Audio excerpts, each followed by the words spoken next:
Here's a tool I wrote to use for short-term budgeting. It's written in JavaScript using React and Material UI components. It has a validation which clears when you set a payday.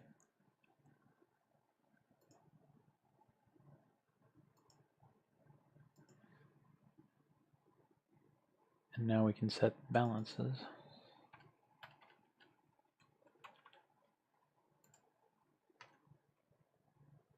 And it will display an estimated total expenses, total balance, balance after expenses.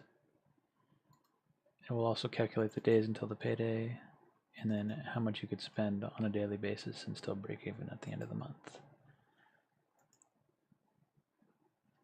From here, I'll add a few examples of expenses you might have.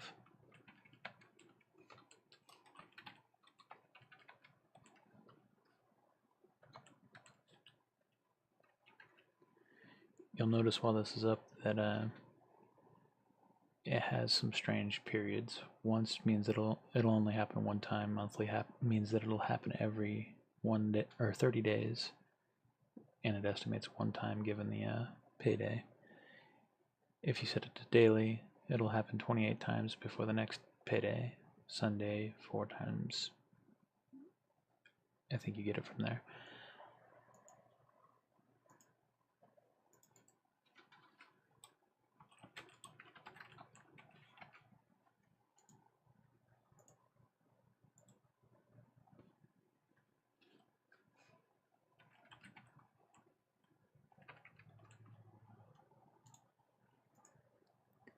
You'll notice as I added these expenses in, the total expenses was updated to reflect the entire summation of these, and the total balance remained the bank balance plus the cash balance.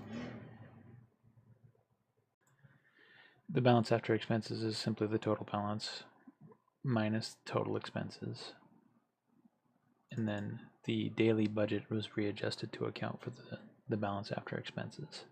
Weekly times here are calculated on specific days of the week so that when the calendar falls on odd days, it keeps an accurate idea of how many days there are before that payday. So, for example, let's change this to be just a day before, and notice that Monday is now, there's 3 Mondays before the payday instead of the 4 that was before. Also, once you've actually spent the money, you can mark it paid. You can mark an expense paid, and that will no longer factor into any of the automatic calculations down here. It's just a record you keep up here to remember that you've already done it. Once you press save here, all of this is saved to local storage, and then if you reload the application, all of your entries will still be here. And that is done through local storage, as I said. So if you go in and delete the local storage entries, which is not something you'd typically have a user do, you'll start out at the original position next time the page loads.